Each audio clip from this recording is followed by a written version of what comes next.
Hello and welcome to Wake and Jake with myself, King Beebs, as we talk a couple more baseball signings. The stove ain't cold, ain't hot, but a couple impact hitters. Rhys Hoskins, Joc Pederson go off the board. What does that mean for the market? What does that mean for the teams? What does that mean for LeBron's legacy? Very big. And we had the NFL semifinals, which no one calls it that. But your 49ers are going on to face your Kansas City Chiefs, which a lot of people probably had before the season. And we'll just walk through a lot of thoughts on those games and kind of how we got here. But per usual, first we'll start with the baseball. I know I joked about LeBron, but watched Lakers versus Golden State the other night. Good watch. It was a good game. Curry, Bron, both bringing the noise. Old. I will say this on the other side. And it's kind of NBA season. I know I'm late to the game. And BBD's beloved Knicks, a lot of fun outside of Randall just getting hurt. But Brunson is sick. He's insane. That man's a sicko. I also watched, what was it? I watched was it the Rockets? No, I watched the Trailblazers play the Spurs. Oh. And that was the worst NBA product I've ever seen. And outside of Pistons Wizards might be the only worst matchup you could get right now. I was on my couch wondering why it was so bad and if it was just you get old. But I think it's just a combination of like young, where NBA offenses have gotten to, and obviously bad teams. It's really bad. It's really bad. But Lakers Golden State was good. I've truly enjoyed it. So we'll be tuning in for some NBA later in the season. Zoe always wants more, and I'm like, so patience. I've been watching a lot of NBA this year. You or Zoe? I have. Yeah? Yeah. Knicks, other? A lot of Knicks, but I mix in some others. Okay. And last year, that was not the case for me. I mean, I'm officially it's Tuesday night. There's nothing on. You'll see what NBA game is on right now. I'm going to give it a click because it's such a different speed than college. Anyways, different speed than college baseball. Literally. I want to start with Rhys Hoskins signing with the Milwaukee Brewers. 2-year deal, 1 year with an opt-out, if we're being honest. And if he plays like Rhys Hoskins, I think he's going to opt out, and I think he's going to get it really paid somewhere. Because whenever Rhys Hoskins has played, he's been Rhys Hoskins. I guess we don't need to go back to his rookie year in 2017. Although that was crazy. That was crazy. It was all the homer stuff, the Cespedes guys tweeting out with each home run. 2018, 850 OPS, 125 OPS plus. Remember that? In 2019, he led the NL in walks. Didn't have that. 819 OPS. Okay. Shortened season, his numbers were still good, right around Rhys Hoskins. 2021, 107 games. So again, he misses, a chunk of the season, a third of the season. He had 27 homers. 107 games, 27 homers for Rhys. And then 2022, 156 games, 246, 332, 794 OPS. On paper, those are a lot of his kind of low-end numbers. 2022 was also a year where hitting was down. That was a 123 OPS plus. His career is 125 with an 846 OPS plus. So when you're looking at his stats, that 2022 feels a little glaring, but it's really not. It's, in fact, really in line with his career 125 OPS plus. And he's got, one or two big boy standout seasons, but a lot of those are surrounded by what else was happening that season around baseball. That 2022 is actually a fine number. So he doesn't play all of last year. Was it ACL? ACL in one of the spring training games. Crazy. Slipped on that new big bag. I don't think it happened on a base. It was a foul ball, though. Comment below. I love the re-signing to Milwaukee. It felt obvious when it happened. Milwaukee's a very calculated franchise. They can't have a lot of misses.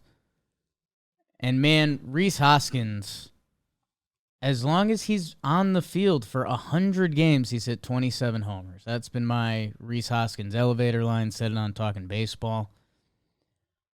Every year, positive OPS plus, like over 110 OPS plus.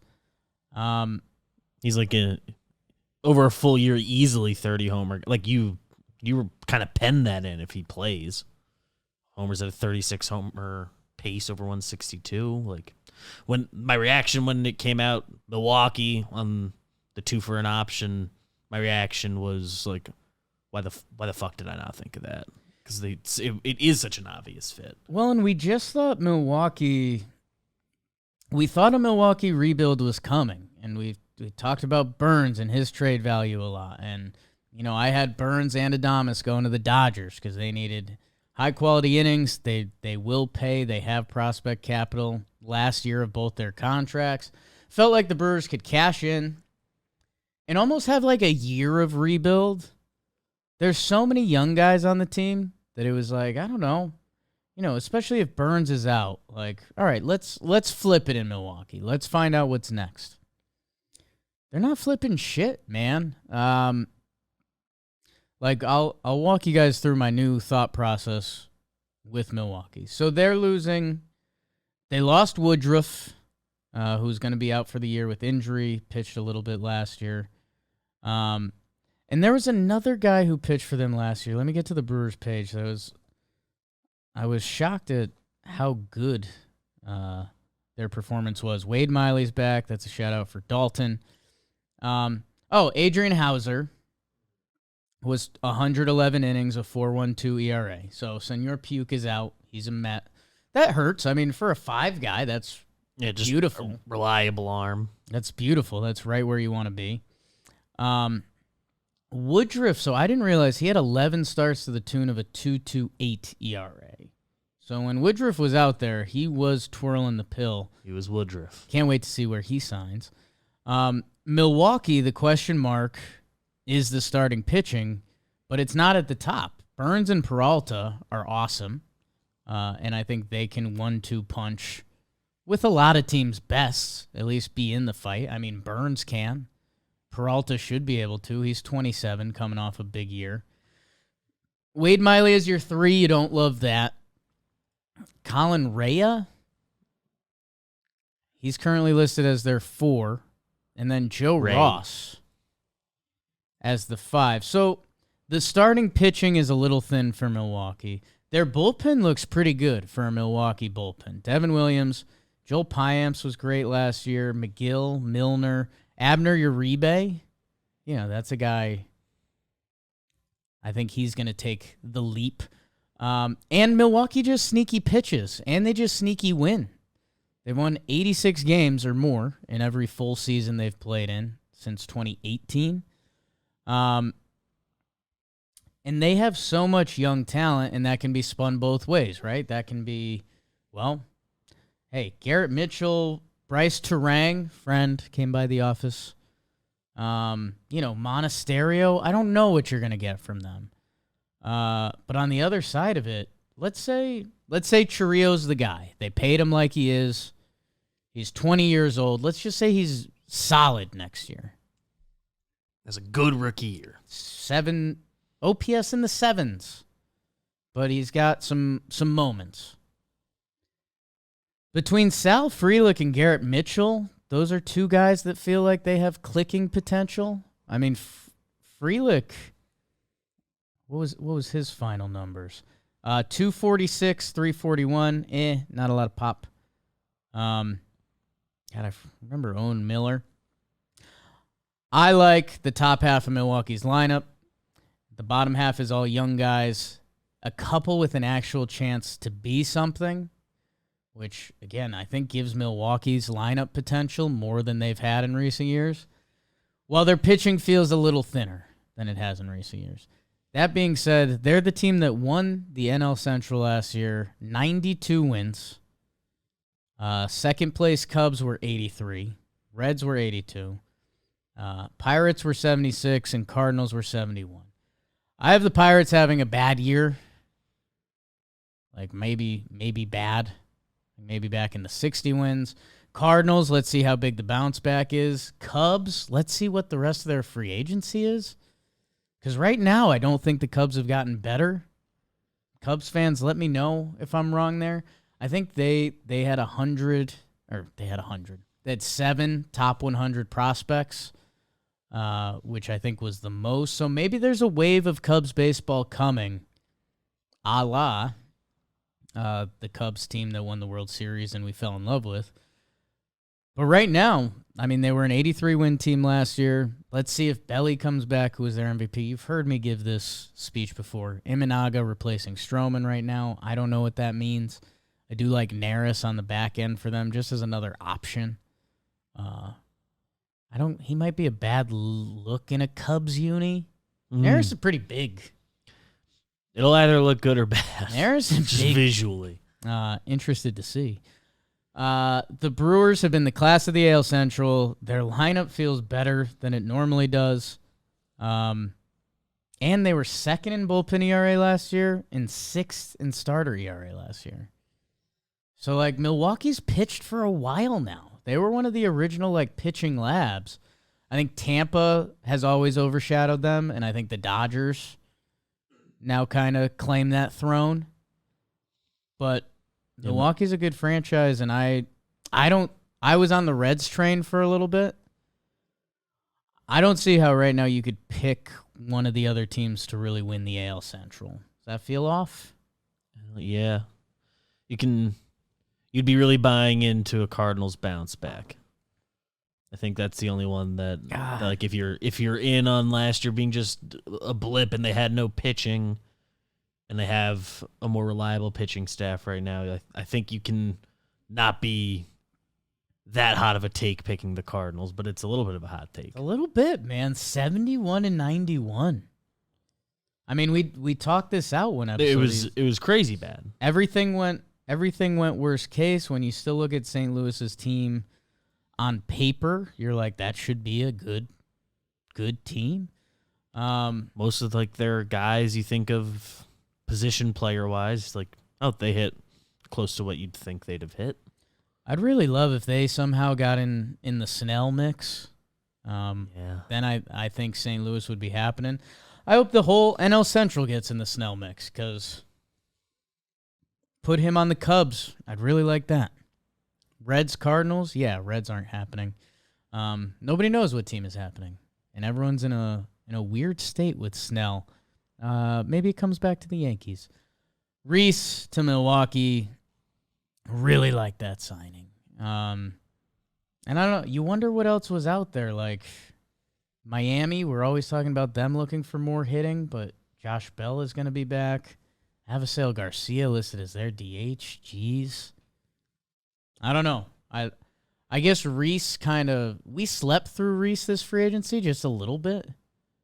And I don't know, man. If he just played last year and played to his numbers, strictly bats, which is rude, but strictly hitting-wise, would he have been the second best hitter? Yeah, we'd Shohei? Shohei. Yes. Okay, so right. He's a different He's the category. guy, Guys who are hitters. Like, I think we would have at some point said the sentence like, well, Bellinger with the last few years, like, which bat can you most rely on? Rhys Hoskins. If Rhys had one of his normal seasons, I think a conversation would be like, would you rather have Rhys or Belly? Like, you know, Belly's that would have been an episode we did on this show. You know, Belly's going to play defense at a really high level, and I think Rhys is like average at best. But you know what you're getting from Rhys at the plate, and I don't know. I think that just lines up really well for Milwaukee. I mean, Yelly, William Contreras, Adames. Yeah. Little juice to the Brewers fans out there. Just remembered Rhys Hoskins' playoff moments. I was like, oh, Bat Slam was cool. He's done it in the playoffs. I like that. Kind of feels like a Milwaukee guy a little bit. Then you kind of need like a playoff bat, like a real threat. He's Milwaukee sexy. I guess I said that about the lineup on Talking Baseball, and that got into a weird place. Nobody believed in it. Compared to previous teams, I saw what you were saying. I saw what they were saying. I guess, I've been a Rowdy Tellez. Youth to get better. I've been a Rowdy Tellez guy. He's had some hit or miss seasons. Last year, he was 215, 291 with an 82 OPS plus. For Rhys, that's not in play. Of the qualified hitters, only 2 guys were 100 OPS plus for Milwaukee, Contreras and Yelich. Adames had what did he have, a really bad first half? Yeah, I think 217. I think there's some good month-by-month stuff you could do with him. I don't know. Willie Adames gets back to being Willie Adames. Rhys Hoskins is Rhys Hoskins, and the Milwaukee Brewers are already better. They're already better than they were. So, love that for Milwaukee. The other big DH-ish type that went down was Joc Pederson to my Snakes. Man, Joc's I think we started daydreaming this a couple years ago, but 31 turning 32-year-old Joc Pederson doesn't really play the outfield anymore. Doesn't really face lefties anymore. I'll just be your DH versus righties, and I'll be out there 120 games, and I'm going to be really good for you. I'm going to play the outfield if you need that. But yeah, he played more outfield than I thought he did last year at one point. I remember it was most of the first half he had played 1 game, and I was like, oh. And he ended up playing 30-something games out there. So at some point this offseason, I remember having that epiphany, thinking about Yanks. The career numbers against right-handed pitching are really good. High 8s OPS. In 2022, he had an 894 OPS versus righties. He was kind of going nuts that year. And then last year, it comes back down to earth a little bit, but it's still really good. 241, 351, 786 to give a guy a one-year deal, 11 mil, or 9.5 mil with the buyout. That and were his numbers better DHing? They were. He was an 829 DH, and his pinch hitting numbers were actually good too. So for what you're getting with Joc, he's going to hit well against right-handed pitching. That's enough.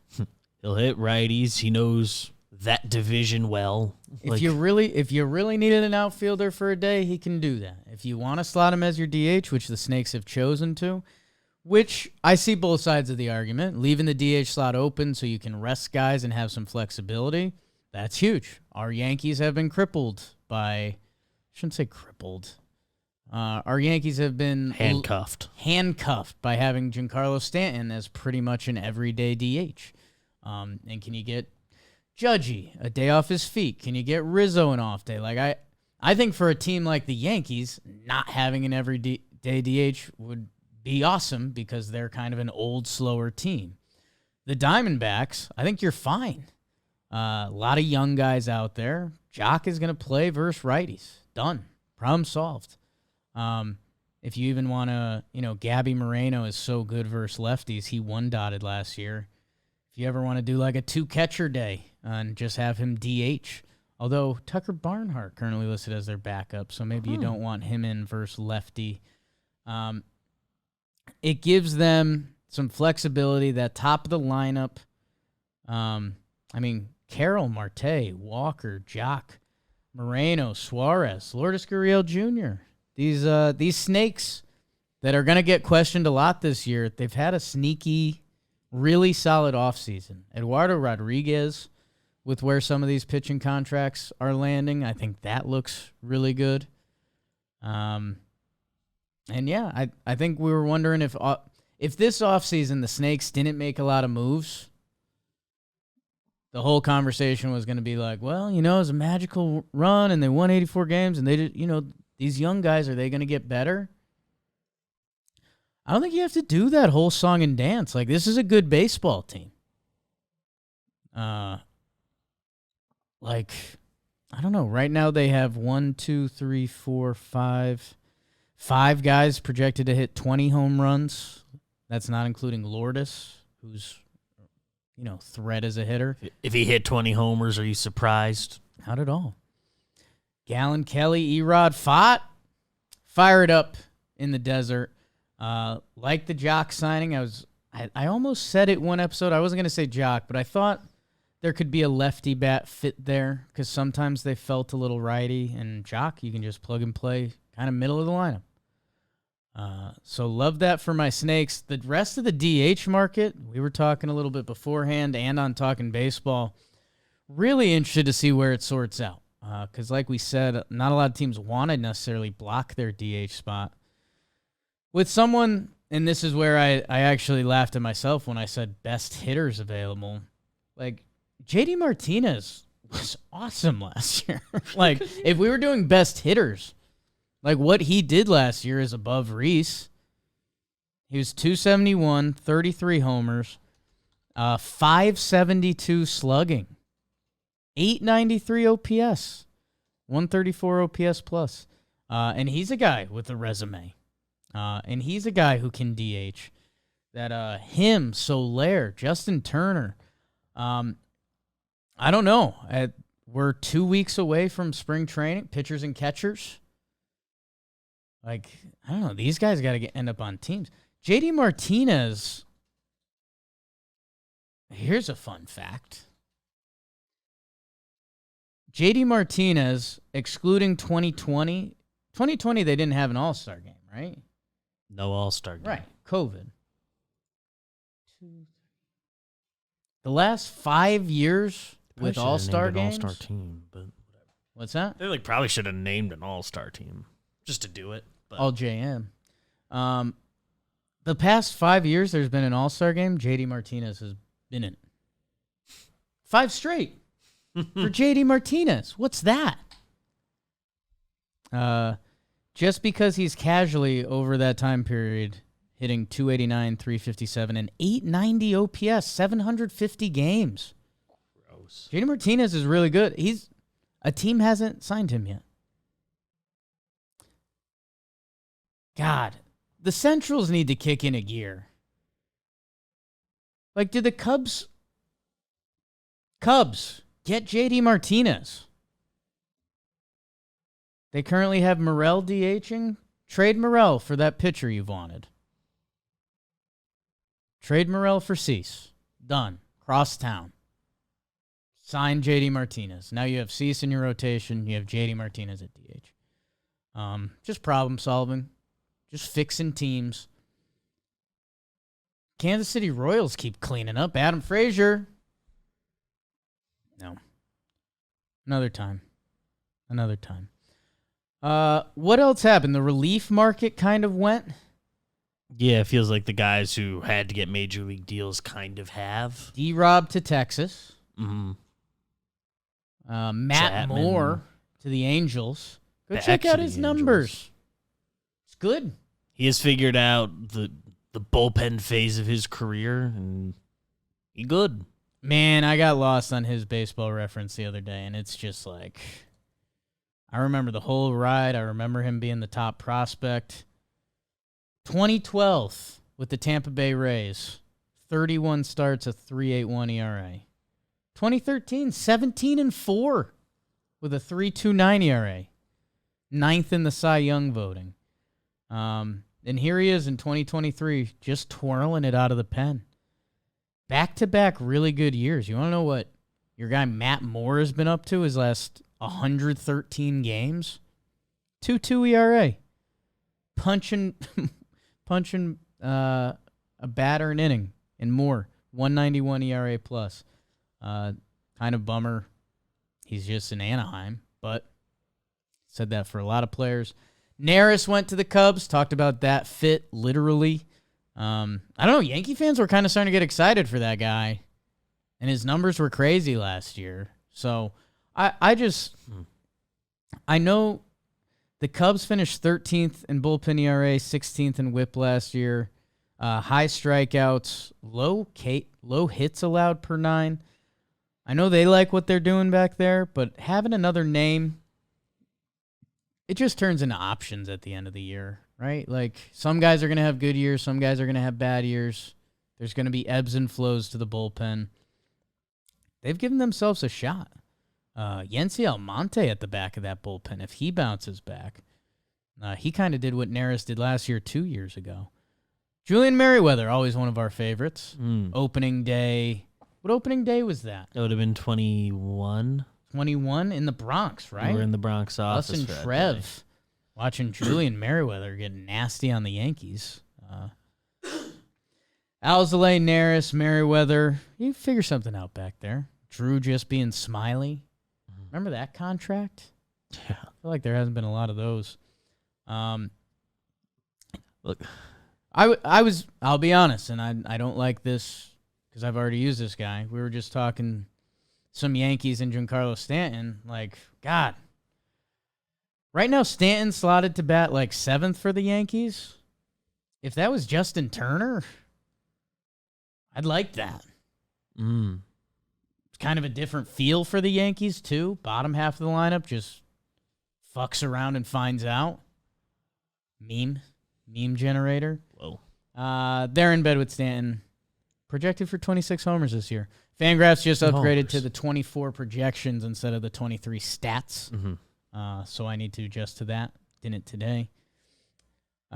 Who's the other reliever? Neris, Robertson, Matt Moore. Do we say Chapman? Aroldis Chapman. That's just fun. He clearly goes to a team for a little bit, and then we'll get traded. Pirates saw the Royals script last year. They could use the innings for half a year, and if he's good, you'll flip him and get something. Chapman and Bednar at the end of games for your Pittsburgh Pirates could be something. Mitch Keller, Martin Perez, Marco Gonzalez, Luis L. Ortiz, and Bailey Falter. I don't know. I don't know what that's going to do in your NL Central this year. Maybe their lineup's fun. Forget O'Neal Cruz. Jack Sawinski, our guy. Henry Davis behind the dish. 1-1 pick.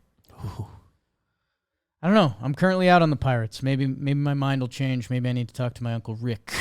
Ooh. Getting ready for spring training. I think that's kind of all the free agency for now. I have like a half thing before we transition to the... I'm looking at available relievers in free agency. There's like a lot of guys who belong on a major league roster. You can play this game kind of every year with relievers. Right. Like Brazier, lights out after the Dodgers taught him a new pitch. Right. Should sign with somebody. Jesse Chavez out there. Phil Maton, probably the consensus best guy left. Like the only one who might get multi-years, I think. Jake Diekman went to the Rays last year after a bad start and was lights out for 2/3 of the season. I think Scott Alexander's an all-world ground ball Yes. Guy. Brad Hand, always around. Fulmer, always around. No. Like Stanek. Like there's dudes. Keenan Middleton. His last 15 games with the Yankees. Liam Hendricks, a free agent. I know injury stuff. And Shintaro Fujinami. I got a text from Max Manus this weekend about, you want Fuji? And I said, well, I need Mrs. Fuji in the Bronx. I need her in the Bronx. Ryan Stanek? Did you say his name? I said Ryan Stanek. I mean, there's Keenan Middleton? Dudes. Wandy Peralta? Wandy's out there. Yeah. Dickie B's out there. I wonder if we're going to get the second wave of free agency that's not too sexy from the high level, but there's teams that can change their bullpen dynamic or add Jorge Soler, who hit like close to 40 bombs last year. Yeah. JD Martinez. Really Soler hit 36. He had a 128 OPS plus last year. I don't know, man. There should be more baseball updates coming, and when they do, we'll bring them to you. And we'll do some more, probably some more lists with Jolly. People like it. Let's talk a little bit of the football, as it was Championship Sunday. Chiefs, Ravens, Lions, Niners, Cron Pod. The Chiefs-Ravens conversation was the same everywhere you went. Here, whatever podcast you listen to. whatever show you watch. The Ravens should be the better team. It's in Baltimore. They've been nasty. They beat every good team they run into. Their defense is first in everything. They have the MVP at quarterback in Baltimore against a team that's been inconsistent this year. Oh, you didn't hear me hit the passing button. No. The LA Angels have signed Aaron Hicks. Major League? Mm-hmm. Good for them. Good for them. Local guy, right? Yeah, he's a Southern California guy, so Great. that's nice. Go nuts, Hicksy. Genuinely happy for Hicksy. Get yourself traded. He was good with Baltimore. Yankees. More of a Yankees problem. Part of Hicks' problem, too. Go nuts. So what was going to happen? Were the Ravens going to roll on the Chiefs, and we were all going to say, wow, yep, we shouldn't. That's what I was getting nervous for. Because football guys can be tough sometimes. And this was lining up for all the football guys going like, the Ravens were the better team. Like like these two teams, the Ravens are so much better, dude. That defense is crazy. Zay's the best wide receiver Lamar's ever had. Like it was lining up for football guys to be like, yeah, obviously the Ravens were going to win this game and they were going to win it big. Does not happen. Chiefs march down the opening drive, couple third downs. Mahomes just looks clean. Pacheco's running like a beast. And it's okay. This vaunted Ravens defense got punched in the mouth a little bit. And then from there, I mean, let's be honest, things slowed down a bit. Baltimore gets the answer after they went 3-and-out. The ball to Zay Flowers where he's matched up on the linebacker. Lamar gets out of the sack, beats him down the field. Boom, 7-7, and it's like, wow, we might be in tune for a special game today. Like, how fun would that be? Patrick Mahomes, how much can he put a team on his back versus what looks like kind of a really good Ravens team? That would be the only touchdown Baltimore scored. Their offense felt clunky the whole game. Just the whole game. 16-play Kansas City drive after that touchdown as they get their own. Who was it? Pacheco runs that one in. The Chiefs have a really good defense. I think their defense was ranked number 2, and that was one of those things that was not discussed a lot going into this matchup. Lamar looked a bit off. Like, I don't know, there's not a lot of ways to sugarcoat it. It felt weird. It felt like he was holding on to the ball for too long and not looking to run. Like, that was kind of what the compliments for him last game was like, you know, hey, playoffs, wow, they're running Lamar. Houston didn't have an answer for him. I mean, Lamar's playoff numbers are not very good. This was an MVP season. This was at home. This was with a supposedly, like, special defense. He's got the one interception, which was like not all-time bad, but a bad interception. It was triple coverage to Likely in the end zone. And then Lamar loses the fumble on the strip sack. The other play that Ravens fans and other people want to hear me mention is the Zay Flowers reaching for the end zone. I mean, you can't do it. I know it's against human instinct and it doesn't feel like the right rule sometimes, but you just can't do it. He does that. And I think if you're going to mention that play, which I've seen my friends bring it up this morning via text, like Kansas City, they had a turnover on downs after the strip sack, 4th and 1 at the Baltimore 13 where they get shut down. So, like, I don't know. They could have kicked a field goal there. In another world, if they get that, you know, you could get another touchdown on the board for Kansas City. Both teams shut down in the second half. There's only 3 points in the second half. Both defenses kicked into gear. Kansas City has some bizarre stuff going on that their second half numbers are just atrocious. I I guess Chris Jones has some hilarious stat lines. Like almost all of his stats are first half stats, which for a defensive like D lineman, that's just funny to think about. You just tie? I don't know. The Chiefs have had weird questions all year, mostly around their offense and the consistency. As you know, and it's one of the tried and true methods of this show, started with Brady, it's now with Mahomes. In the playoffs, I just don't know what you do. You don't bet against them. I think you bet with them, and if you lose, you lose. And I do think it's funny in hindsight. So there's the Kadarius Toney lateral play that if that doesn't get called, the Chiefs win another game. So that would be 12-5. There was that other game. Was it against the Eagles or the Packers? They lose to the Bills by a field goal. There's been a couple times this year where Mahomes has put the ball in the right spot and it just wasn't caught. That would have changed the outcome of the game. So in this weird 11-6, are the Chiefs down? I think one, Patrick Mahomes can never be counted out because he's the best to ever do it. Two, I think the Chiefs had a little bit of we're playing for the postseason because they could. They knew they were going to be there. I think Andy Reid's a good coach. And I don't know. In a quote-unquote like down Chiefs year, they went 11-6, and now they're going to the Super Bowl. And also their defense is really good, and they have Mahomes. And their best running back they've had with Mahomes. And Kelsey looks fine again. So Kansas City was going back, and who are they facing? Detroit or San Francisco? And oh my. I'll tell you what, Poppy was wrong on this early and often. Because I placed I've been lowering my bets recently. The amount I'm betting. And I put a couple smackaroos on the Niners to win this big. I was showing off I made a parlay. Chiefs to win with San Francisco to win -19.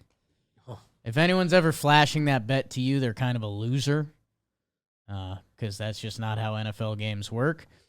And it sure didn't early on in this one. It wasn't looking good for that ticket. When Detroit went up 21-7, I was pretty deep in the hole there for all my math experts. 14 plus 19, 33 points in the hole. So was ripping up that ticket, but did play some live cheese on the Niners to come back because they did, and they're crazy talented. And the Lions could have had this, man. I mean, the drop by Josh Reynolds, what would that have done to change the game? Probably a lot. McCaffrey, 20 carries, 90 yards, 2 touchdowns. Just pencil that in. And it would have been another, but they give one to Elijah Mitchell at the end of the game because McCaffrey banged his head. Purdy, again, like not Purdy, for lack of a better term, but enough. Debo was out there. Ayuk with the one fun catch that went off the Lions helmet, Lions player helmet. San Francisco had more talent that even when they were down 21-7, it didn't feel like panic was setting in. And Detroit had this game a few different ways, even like keeping the ball at the end of the half to get the field goal. You thought they might kick it and give it back and give it momentum. Not there. But yeah, that Goff pass to Reynolds. They're up 24-10. That would have completed the fourth down.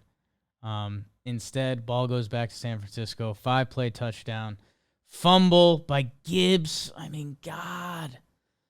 You take that out, and it feels like it could have been a different game. It's not. The 49ers go on. If I told you 49ers Chiefs before the season, a lot of you would have said, I mean, the craziest thing about this year was the Eagles just going completely missing. Remember when they were a dominant team and it was supposed to be like Eagles-Niners? And then the AFC was going to be who does figure this out?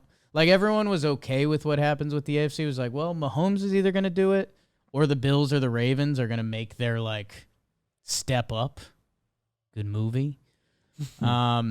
turns out it was just the Chiefs, and it turns out it was just the Niners at the end in the NFC. Like, if the Lions were going to play the Chiefs, I mean, people would be emptying their bank account on Kansas City.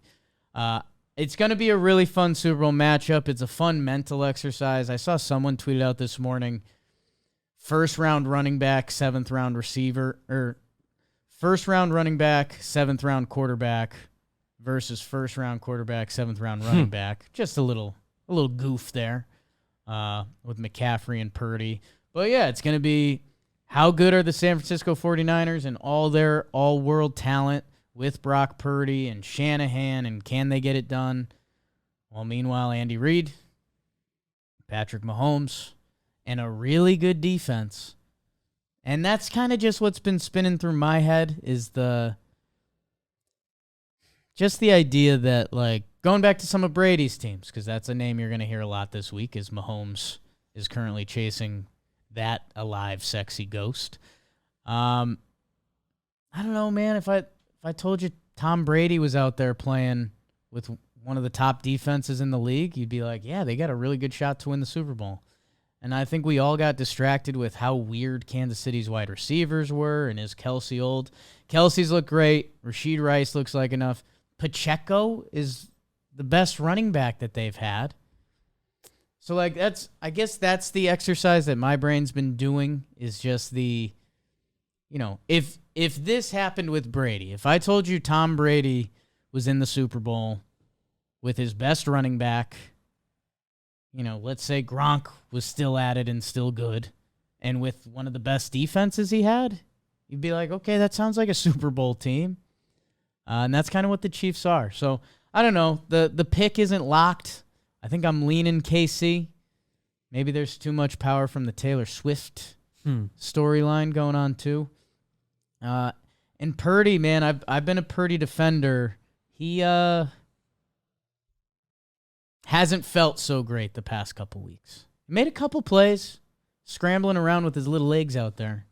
I hadn't seen him run quite like that before. He looks kind of tiny.